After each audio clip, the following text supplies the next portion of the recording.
تو یہ مسئلہ بھی ہمیں سمجھ آ گیا کہ جس چیز پر اللہ کے سوا کسی کا نام رکھو وہ چیز پاک رہتی ہے۔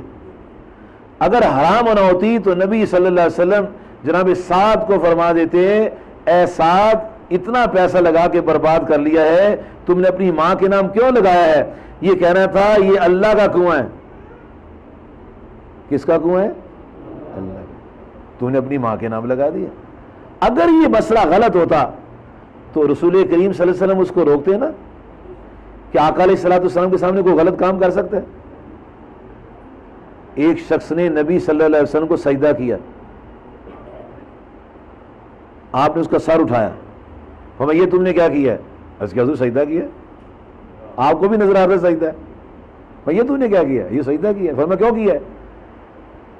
عرض کیا یا رسول اللہ صلی اللہ علیہ وسلم میں ہیرا کے علاقے سے آیا ہوں اور ہیرا کے علاقے میں سرداروں کو سجدہ کرتے ہیں، تو آپ تو سب نبیوں کے سردار ہیں، اس لیے میں نے آپ کو سجدہ کیا ہے۔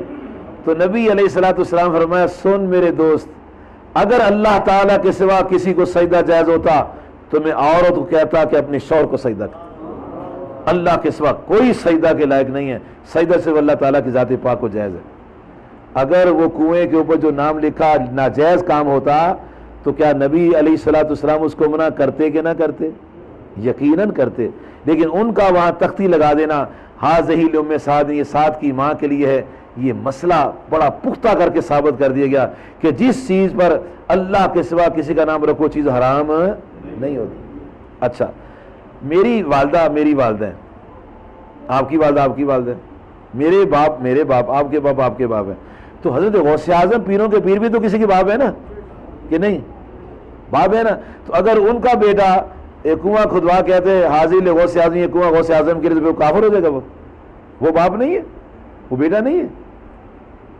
اگر کوئی پوتا اپنے دادے کے نام لگا دیتا ہے، اگر کوئی نواسا اپنے نانے کے نام لگا دیتا ہے، ماں بیٹا ماں کے نام لگاتا ہے، نواسا نانے کے نام لگاتا ہے، اگر آج کوئی سید کنواں کھدوا کے کہتے حاضر غوث اعظم اپنے نانے کے نام لگا دیتا ہے تو پھر کافر ہو جائے گا، وہ کنواں پلید ہو جائے گا۔ وہ اگر پلید ہونا تھا تو وہ پہلے کنواں پلید ہوتا ہے جو حضرت صاحب کی ماں کے نام لگا۔ لیکن صحابہ کرام جس پاکیزہ اور ستھرے اور توحید اور ایمان کے نور کی روشنی میں زندگیاں پا رہے تھے، پل رہے تھے، ان کے اس ماحول میں جب یہ ہوا تو کسی طرف سے شرک و کفر کا فتویٰ نہیں لگا۔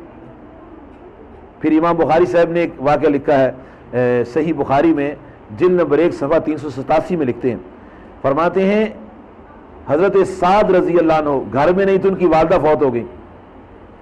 جب ان کی والدہ کا انتقال ہوا واپس آئے، بڑا صدمہ ہوا، نبی صلی اللہ علیہ وآلہ وآلہ وسلم کے صحابی بڑے پریشان ہوئے۔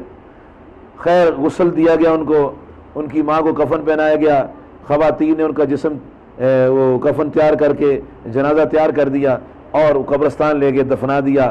اب واپس آ گئے اور دل کو صدمہ لگ گیا، کاش جس وقت میری والدہ فوت ہو رہی تھی میں موقع پر ہوتا تو اپنی ماں کے لیے کوئی صدقہ خیرات میں کرتا۔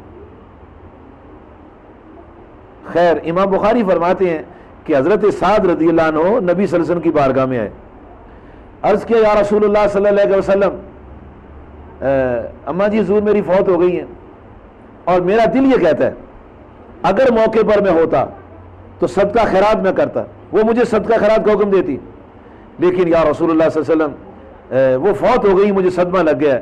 اب آپ سے میں عرض کرتا ہوں کہ آپ مجھے ارشاد فرمائیں اگر میں کوئی صدقہ خیرات کرتا ہوں تو کیا میری ماں کو نفع بھی ہوگا یا نہیں ہوگا؟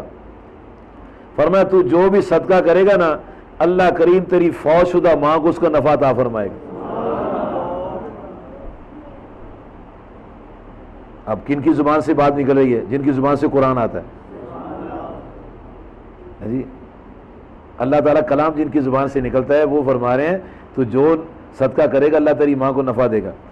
اچھا عرض کرتے ہیں یا رسول اللہ صلی اللہ علیہ وسلم، پھر بات یہ ہے کہ میں جو صدقہ کرنا چاہتا ہوں نا اس میں آپ کو گواہ رکھنا چاہتا ہوں، جب آپ میرے گواہ بن جائیں گے میرے دل کو تسکین ہو جائے گی کہ آپ کی گواہی کی برکت سے میرا عمل قبول ہے۔